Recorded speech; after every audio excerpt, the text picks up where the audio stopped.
Hello, my name is Lara Rawa, founder of Lagos Cocktail, and this is the Lagos Cocktail Podcast. Today, we'll be discussing great service doesn't happen by accident. And joining me for today's topic is Benedicta Oga. She is a hospitality strategist, and she's also the founder of SAHA, the Service Arts and Hospitality Academy. Hello, Benedicta. Hi, Lara. Good morning. Good morning. Thank you so much for joining us today. Oh, no, thank you for having me. You know, we're supposed to have had our meeting. I met Benedicta five years ago. Maybe 6, yeah. Okay, 6 years ago. And we were talking about hospitality. And of course, I can see the passion that, both of us have. And we're supposed to do something together, but, that didn't happen. It didn't happen. But I'm sure after today's conversation, we'll actually sit down and work something out. Yes. So thank you for joining us. I Thank think you. my first question to you would be, what does great service, what does that mean to you? So, of course, great service in hospitality is done with the customer in mind, right? And it is not accidental. It has to be designed. It has to be intentional, and it's everything that you do to ensure that nothing is left to chance, right? You're not willing to take a risk. And that is for the entire guest cycle, from pre-arrival to arrival, to while they're spending time at your property, to when they leave, and even after they leave, what happens, right? So you take into consideration every step in the guest journey when designing that service. And what is required, you have to anticipate who are the people we're expecting, what are the kind of things they would require. So you have to take note of all of those, different things in the guest journey. And also the timeliness of that. At what point does one thing happen? And after that, what happens next? So yes, it has to be designed. It cannot be accidental. Right. Yeah. So this makes sense because, we've always talked about customer journey. Yeah. And I tell people that it's really important. Customer journey is from, like you said, pre-arrival, when they come. How do you attend to them? How do you speak to them? How do you sell pleasant, experiences to your guests when they arrive? So I'm glad that you talked about this. Yeah. And if we were to go further, how do you think leadership could also be part? Because I don't want us to talk only about those who are serving. Yeah. What about leadership? How does leadership come to play? Leadership is very important in the experience of the guests. So most times what you see is what you see on the floor, like how the staff behave, how everything is done, is a direct mirror of the leadership of that place. We have to understand that in hospitality, as well as I think any other industry, the leadership shapes not just the people working there, but the experience of the guest that comes there. So if we understand that the guest doesn't come and say, oh, these are the leaders and these are the workers, the guest sees everything as one brand. Yes. And then the people in the front are the people that are going to be delivering this service. Then the leadership is very important. What do they do? How do they manage these people? How strategic are they in the design as well as the delivery of the customer experience? So we cannot separate the quality of service from the quality of the leaders. I was having a conversation recently where I said the leaders are the coaches, they're the mentors. They shape, there's a time when people say, people don't work for great companies, they work for great leaders, or they work with great leaders. So I don't think we should feel like it is different for the hospitality industry. It is not. So it's important the kind of people that you bring into the business to lead the business. What kind of education do they have? The experience is very important, but the mindset as well. What kind of mindset do they have? Because they would build the culture of your business. And culture is not what happens in the boardroom. Yes. It's delivered in different moments across, the experience on your property and in your business by both the guests and the staff. So yes, leadership is very important. And I'm glad you said this because what you said now, about leadership takes me to my next question, which is about hiring and education. Because I know that it is the leaders within the organization that, that are in charge, which obviously let's say the HR department. Yeah. So in hiring, I want to know, do you prioritize, you said mindset. Yeah. So do you prioritize the attitude? Do you prioritize experience or do you prioritize training and education? What do you think should be priority in these organizations? I think because of the kind of industry we work in and what is required, I would prioritize attitude. Attitude is first, right? If you have so much experience and then you have all of these certifications and you don't have the right attitude, it's not going to work. So I can hire for attitude, I'll train for skill, and then I will, refine for structure. Do you understand? So attitude is first. Then we can start looking at education, because sometimes it depends on the kind of property that you run and the kind of clientele that you have. A certain level of experience and education would be required to deliver service at a certain level. We cannot take away the importance of exposure Yes. of some sort, right? To the delivery of excellent service, right? Because what we have right now is we have these people that have not even experienced, we use the word luxury a lot. Yes. They don't have any experience of luxury and they don't have a lot of education. And then most of the owners don't care about investing in training them. And then we bring them into all of these fancy businesses and then expose them to these clientele, very discerning, widely traveled, very, certain about what they want and what they expect from these places that they're spending their money. And we expect magic to happen. There's a huge gap between the people providing the service and the people that are being served.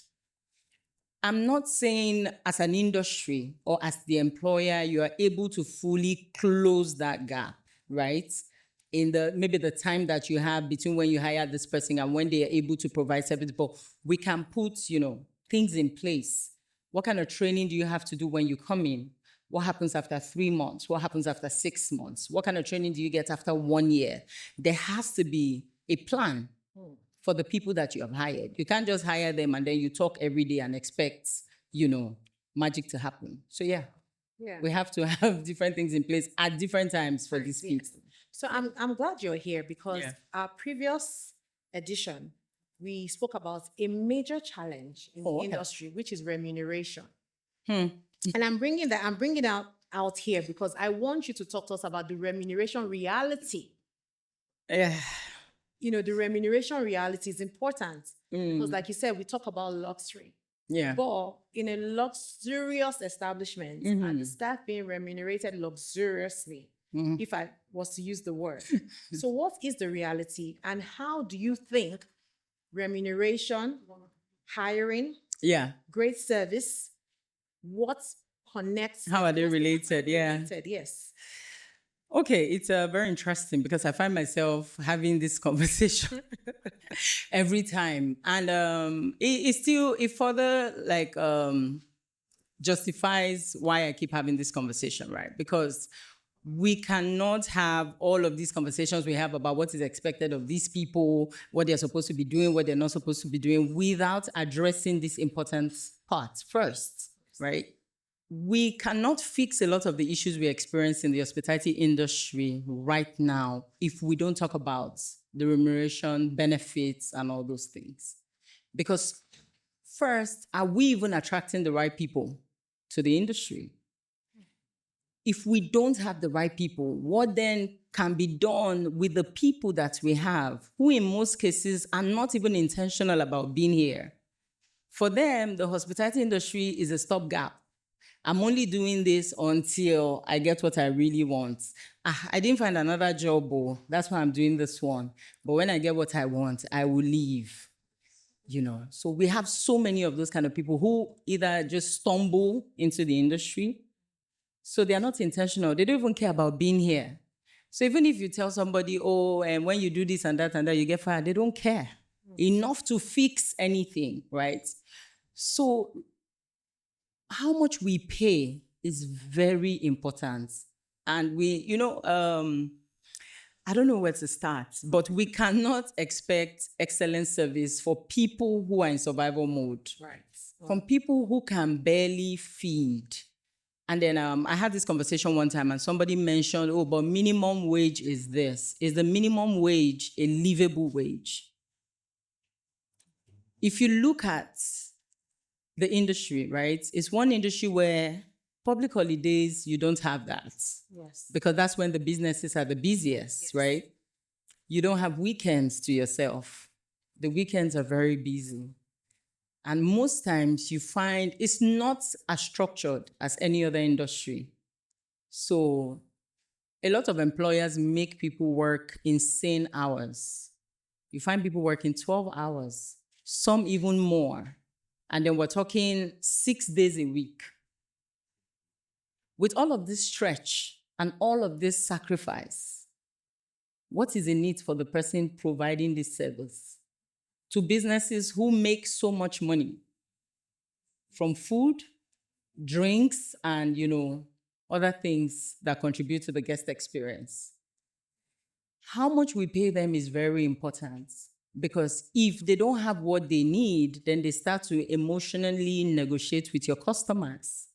They start to cut corners. They start to, think about ways to make up. What's the cost of transportation when you have to work 6 days a week? Then we move to feeding. Some properties don't provide, what used to be common in the hospitality industry, which is like an on-duty meal, right? How much does it cost to even buy noodles and eggs by the roadside? Times that by the number of days in a month. Then look at the minimum wage that we like to always go back to. It's not a livable wage. It's not livable. So we need to know that for people that sacrifice so much, giving such long hours on their feet, because at least some industries, you're sitting down now, you're comfortable, you're inside AC and everything, but these people are on their feet. So it has to, make sense for us to even have the right people accepting these jobs. And then when people have spent so long in the industry, what's in it for them? What are the benefits? And I agree that some businesses are not as big as we need them to be, but you can, subsidize the living for these people. Health insurance, what do you have in place? Do you have some sort of accommodation? Because whether we like it or not, we say, oh no, accommodation not a problem. How many people can afford to live in these locations where we have these businesses? They can't afford to live close to where you have your business. It's a long journey, but we have to start looking at it, actually. Yes. And as you're saying this, I'm just wondering, like, whose role is that? And I say this, with utmost respect. Yeah. Because in other industries, they provide health care. There's a clothing allowance, there are allowances. Allowances, yeah. And then you still have your basic salary, or should I say your base salary? So is this an HR issue, or is this a policy issue? But now that we're here, how do we put these structures in place? What should be done? Because, we've identified these issues. The issues, yeah. Forward, what do we do? So I think the entry-level requirement generally for the industries is really low. The bar is literally on the floor, right? So I think we should start from there, especially when for the back-end roles, we have to say, okay, for you to even be in the industry at a supervisory or managerial level, there's a basic requirement as far as education is concerned. And we can look at that from, what certificates do you have? What what degree or whatever do you have? Then how much experience do you have in the industry? Yeah. And then we should be willing to take people in that say, okay, I don't have all of this, but I have an education. So that's, basic. And then kind of find a way to train these people and upskill them to be able to do these jobs properly. And trust me, it's not just about having somebody sit on the chair and say, okay, I occupy this position, I can count the stock and all of that. It's not just about that. It's about having them being able to work, in a team, work with other people, contribute to the business. Then for the floor staff, right? I don't know, but I think because of the kind of service that we provide, a basic level of education is required. And then when you find people that have this education but don't have a lot of experience, but they have the right attitude, as a business owner and as an industry, we have to be willing to invest in them, train them. You can say, okay, I'm starting this restaurant in March, okay, one company A come in, I've hired all of these people, take 2 months, train them and prepare them for my business in the next 2 months. Because even the people you have gathered, even with those that have like some sort of experience, some people have the experience from a booker. Some have from a casual restaurant, an outdoor. Yeah. Some people have from a semi-formal dining restaurant. Then you also have in that mix people that have fine dining experience. Then there is your business and its realities and the target markets. So you need to bring all of these people into a room and say, okay, this is how we want to run in business B. And this is how we want to deliver service. This is the kind of experience that we want our customers to have. And this is how we're going to deliver it.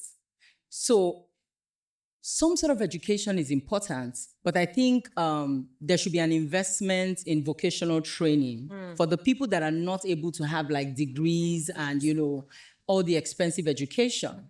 And this is where the government can help us.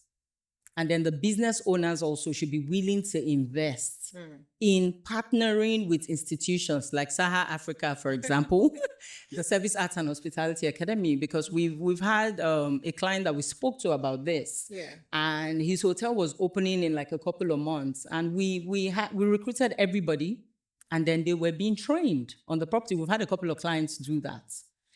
Because then when you open and you find that people are not able to deliver, you know immediately what to do.